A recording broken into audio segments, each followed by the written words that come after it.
E aqui é interessante, porque vocês veem, isso aqui eu acho que eu fiz esse ano, não sei que dia, mas a conta em português já está com quase 3 milhões de seguidores. Né? Mas quantas pessoas o Papa segue? Você sabe que o Twitter você pode seguir e ser seguido. O Papa é seguido por milhões e milhões de pessoas. Mas quem ele segue? Só 8. Quem são esses 8? Ele mesmo, nas várias línguas. Né? E aí tem uma questão institucional também. Por que eu perguntei? Né? Perguntei para eles, por que essa questão... Aí eles disseram, bom, porque senão o Papa pode seguir o político A e não seguir o político B. Isso pode gerar uma crise. Pode seguir o cardeal A, mas não segue o cardeal B. Ou segue o bispo tal e não segue o bispo tal. Então, por uma questão institucional, eles definiram só ele mesmo. Né? Para dar também destaque que o Papa fala nas várias línguas no Twitter. Né? Mas tem, de certo modo, esse paradoxo. Quer dizer, você está em rede, mas quem você segue é só você mesmo. E o Papa Francisco também inovou a linguagem no Twitter, enfim, isso aqui não interessa tanto. Essa aqui foi bem interessante, porque o que aconteceu? Ele postou, em vez de postar um tweet escrito, digitado, ele simplesmente postou essa foto, uma imagem no tweet. Né? E o que é a imagem? É uma anotação, uma mensagem, escrita à mão pelo próprio Papa. Né?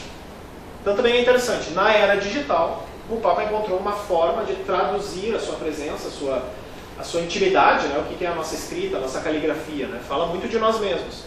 Então ele posta isso como mensagem. Né? E fala aqui em italiano, a ti, que da grande comunidade digital me pede bênção e oração, quero dizer, tu serás o dom precioso na minha oração ao Pai.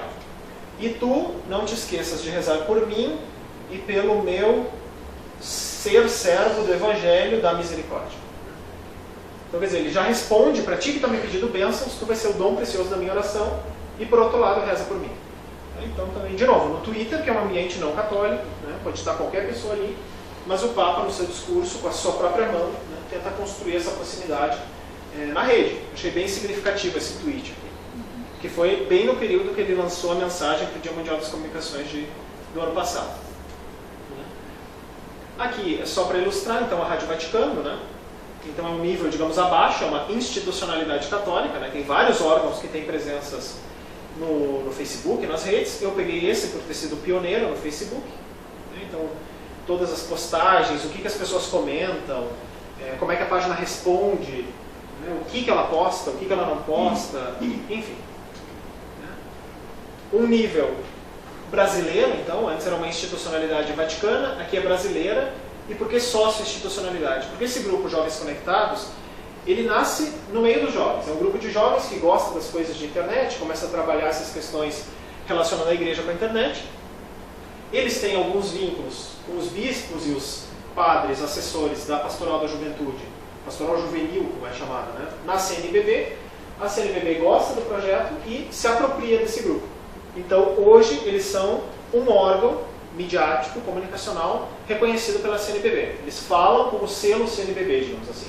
Eles podem falar em nome da CNBB, né? Eles têm toda a assessoria lá dos bispos, dos padres responsáveis, mas nasceu de um grupo comum de jovens. Né? Por isso, nasce do social e ganha esse nível institucional.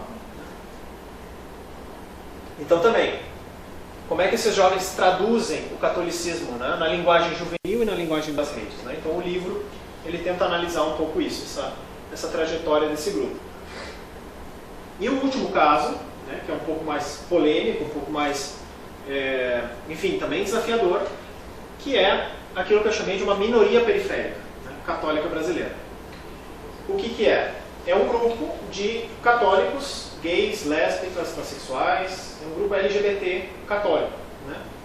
Então, por que minoritário? Aí eu pego um conceito lá do Muniz Sodré, esse sociólogo, antropólogo, filósofo brasileiro, que ele vai dizer que o minoritário não tem tanto a ver com o número de pessoas, mas sim com uma luta por um direito de fala, por um poder de fala. Então são grupos que, no âmbito social, são silenciados. Então esses grupos sociais tentam lutar, conquistar um espaço de fala, né? Seja na sociedade, seja aqui especificamente no contexto de igreja. Né? Então essa é diversidade católica. E periférica, porque o Papa Francisco mesmo usa esse conceito de periferia, e ele vai dizer que é a partir da periferia que a gente entende melhor o centro. Né? Então eu acho que isso também dá para usar aqui nesse caso, quer dizer, uma periferia católica, né? Gays, lésbicas, enfim, que podem nos ajudar a entender melhor o que é o catolicismo, a instituição igreja hoje, né?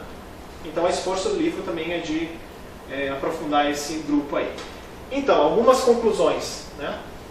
Que o que eu vou percebendo é um pouco isso, quer dizer, o catolicismo contemporâneo, aquilo que a gente vive hoje, vai se constituindo não apenas como aquilo que é enunciado pela instituição, né, e pelos seus representantes autorizados, mas principalmente por aquilo que é anunciado por toda a comunidade eclesial, também pelos não católicos.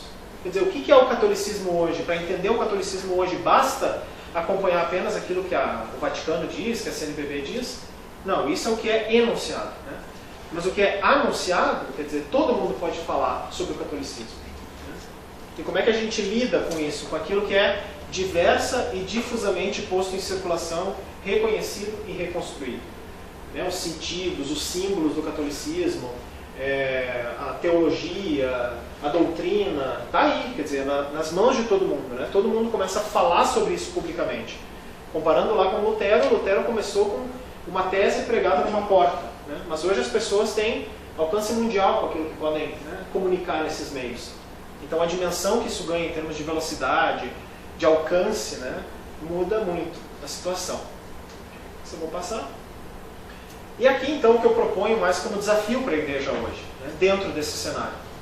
Então o livro tenta resgatar um pouco essa ideia da encarnação, quer dizer, o que é o cristianismo? Né? Uma tentativa sempre renovada de encarnar uma experiência de Deus nas várias realidades. Né? Começando pela principal encarnação, que foi Jesus, numa cultura específica, numa linguagem específica. Né? Então, ao longo da história, a igreja também é desafiada a encarnar essa experiência nas várias culturas, nas várias linguagens e também no ambiente digital. Né? O desafio é esse, quer dizer, como encarnar, dar corpo, dar vida, dar expressão para essa experiência religiosa nessa linguagem específica, nessa cultura que já se chama de digital. Né? E aqui eu brinco um pouco com as palavras que a gente sempre diz ad intra e ad extra, né? Aquilo que está fora ou aquilo que está dentro. Uma igreja que se volta para fora ou uma igreja que se volta para dentro. Né? E aqui eu brinco, né? E faz muito sentido no latim, mas quer dizer, é como pensar uma igreja que se volta para o entre, né? Que se volta para o meio. O que é uma rede? Né? A rede não tem nem dentro nem fora. A rede você acessa por vários pontos, você sai por vários pontos, né? Você não, quer dizer, a rede é essa relação sem muito centro fixo, né? Então também, como é que a gente pode pensar, em vez de para fora da igreja ou para dentro da igreja, porque o ponto de referência sempre é a igreja, como é que a gente pode pensar um outro ponto de vista da comunicação voltada para o entre, quer dizer, a igreja é um sujeito dentro dessa comunicação, não é o sujeito principal. Como é que a gente pode pensar uma evangelização em que a igreja não é o sujeito principal, ela é um sujeito dentro dessa missão, dentro desse gesto comunicacional. Né? É muito mais complexo, muito mais desafiador. Né? Porque senão a gente sempre pode pensar uma evangelização, uma missão unidirecional, da igreja para outros ambientes. Mas como é que é uma igreja que se encarna, né? Que se faz povo, como se fez Jesus, que se faz humano, quer dizer, que se rebaixa, que se esvazia, né? Tudo isso está dentro dessa ideia de encarnação. Então também no ambiente digital é um pouco isso, como é que é uma igreja que consegue se fazer rede de verdade. Né? E isso está muito ligado com essa ideia de inculturação, né? Que é um pouco parecida com essa ideia de encarnação. Quer dizer, se já existe uma cultura digital, como é que a igreja pode se inculturar aí dentro? E tem na Evangelii Gaudium, o Papa Francisco, ao definir a inculturação, ele vai dizer que é o desafio da igreja reconhecer formas e valores positivos em uma determinada cultura e introduzir essas formas e valores positivos na sua própria cultura. Né? Muitas vezes a gente pensa em inculturação como a igreja que evangeliza, que catequiza uma cultura externa. Né? Mas o Papa vai resgatar outros documentos da igreja que mostram que é o contrário. A inculturação é primeiro reconhecer essa cultura diferente e assumir o que tem de positivo nela na cultura eclesial. Né? Então também me parece interessante pensar isso na questão do digital. Quer dizer, antes de querer ser proselitista nas redes, quais são as formas e valores positivos presentes nessa cultura digital, né? E como é que a gente pode trazer isso para a nossa cultura eclesial, na pastoral, na catequese, na evangelização, na formação. Né? E aí eu uso esse conceito de praxis conexial, né, para, enfim, essa ideia de conceito é sempre também né, mudar as palavras para dar um sentido novo, porque não basta uma praxis conectada. Quer dizer, não é a questão de estar ou não estar nas redes. A questão é de, para além das redes, como é que a gente introduz essa cultura. Né? Não é um mero uso de tecnologias. Né? Não significa que agora todo mundo tem que ter o seu celular, toda a comunidade tem que ter o seu site, todo mundo tem que estar conectado. Não basta estar conectado. Né? É um pouco o que a gente conversava antes. Quer dizer, não é o fato de ter um belíssimo site. Isso não resolve. A questão é como toda a pastoral consegue viver dentro dessa cultura que é nova. Né? Então, uma paróquia pode ter um site belíssimo, mas a prática catequética, a acolhida das pessoas na igreja, não é nada atrativa, não é nada interativa, não é nada rápida no sentido de oferecer respostas, né? Está ainda no século passado. Então ela pode estar muito bem conectada, digamos assim, na tecnologia, nos meios, mas a prática dela é outra coisa, de outro século, de outra época. Né? Então como é que toda pastoral pode ser conexial nesse sentido? Para além das técnicas, uma pastoral, uma evangelização atualizada nas linguagens, nas formas de se relacionar que são bem contemporâneas. Né? E aqui algumas questões em aberto, e aí eu finalizo, que são alguns conceitos bem tradicionais da igreja que eu acho que também o ambiente digital pode nos desafiar. Né? Vocês sabem que tem aquele conceito bem tradicional de comunidades eclesiais de base. Né? E aí eu pego lá dos antigos livros do Leonardo Boff quando ele reflete sobre isso. Né? E aí eu proponho, bom, por exemplo, esse Diversidade Católica. É um grupo que na estrutura da igreja, nas suas paróquias, nas suas dioceses, não encontraram um espaço de comunidade, não encontraram acolhida. O que eles fazem? Eles começam a dialogar nas redes e criam comunidade em rede. Claro que tem os seus momentos físicos, né? Tanto é que eles fizeram, por exemplo, o primeiro encontro nacional de católicos LGBT, que foi no Rio de Janeiro. A partir desse encontro, que reuniu gente de todo o país, tudo construído via internet, eles lançaram a Rede Nacional de Católicos LGBT, que tem a sua sede, continua existindo, tem a sua sede em uma página do Facebook. Justamente por não encontrarem espaço físico nas comunidades, nas paróquias das dioceses, eles continuam mantendo a sua relação, a sua formação, seus contatos em rede. Esse é um exemplo. Né? Então, por isso, será que não estão surgindo também comunidades eclesiais digitais nesse sentido? Grupos, não só, digamos assim, mais progressistas, mas outros grupos que não encontram espaço, né, nas comunidades físicas e começam a criar isso digitalmente. Né? Então, o Leonardo Boff já falava, relações outras em ambientes outros. Então, será que isso também não tem hoje? Quer dizer, construir outra forma de catolicismo em outros ambientes, já que dentro da igreja nós não encontramos esse espaço, né? Esses grupos, essas pessoas vão buscando outras expressões católicas em outros ambientes, como, por exemplo, a internet. Um outro que vai mais ou menos na mesma linha. Né? Em 2014 foi lançado um documento da Comissão Teológica Internacional, que está ligada também lá com a Santa Sé, sobre o sensus fidelium. O que é o sensus fidelium? É o senso comum, digamos, da fé. Né? Os fiéis que pensam a fé, os fiéis enquanto produtores da fé, construtores da fé. Né? Eles vão definir como a voz viva do povo de Deus. Bom, e hoje nas redes sociais também não é um espaço em que se expressa essa voz viva do povo de Deus? Será que também não é um desafio da teologia, enfim, interpretar o que acontece nas redes a partir dessa ideia? Né? Será que em alguns espaços, alguns ambientes, em alguns debates que se fazem na rede, não está presente também a voz viva do povo de Deus? Será que também não é um espaço para a teologia se debruçar um pouco mais, ver o que está acontecendo? Não só naquilo que é falado de bonitinho, também nos embates, nas brigas, nas discussões. Né? O que Deus está querendo falar com isso, quando os católicos se matam entre si? Né? Será que não é um sinal dos tempos também, para a gente discernir, refletir sobre isso do ponto de vista mais teológico? Né? O que está em jogo nessas expressões, tanto positivas quanto negativas?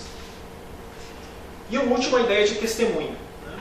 Quer dizer, o próprio Papa Bento XVI já dizia, estar presente na rede não é fazer um bombardeio de mensagens religiosas, né? Não é ficar postando imagens de santinhos, de anjinhos, passando corrente de não sei o quê, né? É outra coisa, bem mais profunda, bem mais complexa. É o testemunho digital. Então, eu coloco aqui, né?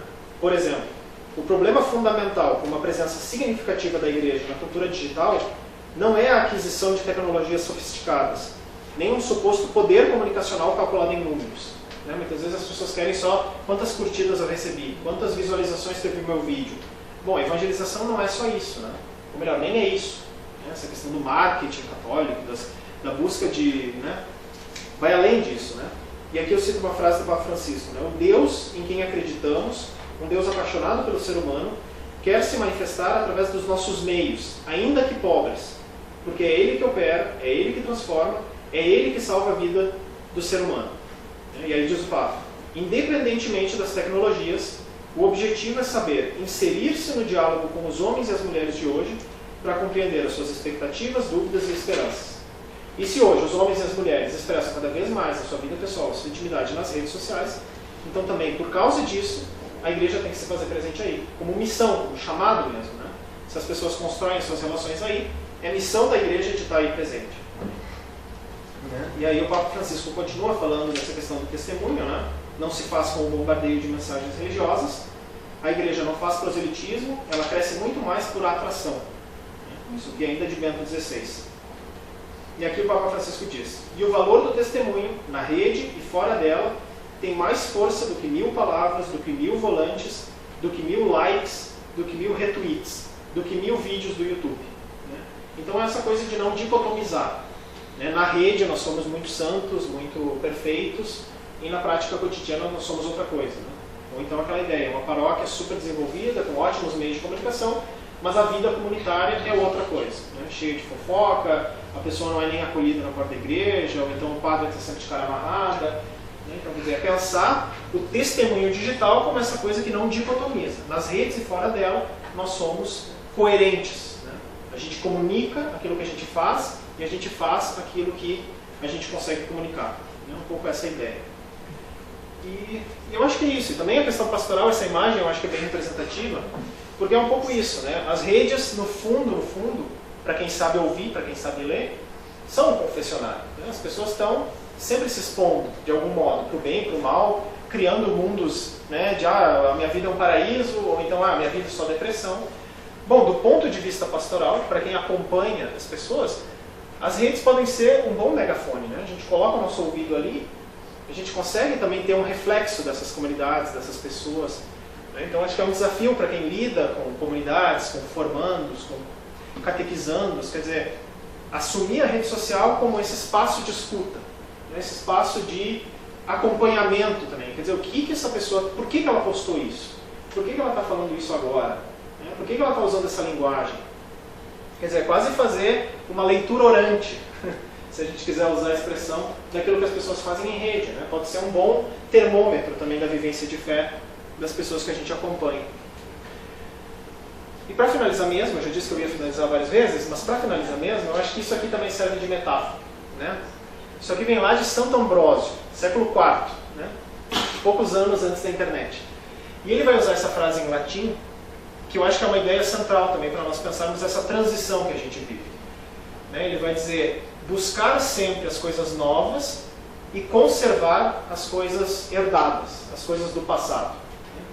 Eu acho que o desafio numa transição que a gente está vivendo, epocal, né, de uma vida pré-internet para uma vida pós-internet, o que significa toda essa transição para todos os âmbitos sociais, a educação, a política, a economia, etc. Eu acho que é isso aqui nos dá uma boa resposta. E um autor italiano traduz essa frase, buscar sempre as coisas novas e conservar, guardar as coisas do passado, com outra metáfora, que é das asas e das raízes. E aí ele diz, se a gente aposta tudo nas asas e esquece as raízes, a gente vai construir superficialismo, aventureirismo. Vai perder as raízes. Agora, se a gente fizer o contrário, apostar só nas raízes e não prestar atenção para as asas, a gente vai degenerar num conservadorismo, né? Num museu, vamos nos tornar todos museus, apostando tudo nas raízes sem prestar atenção nessas asas.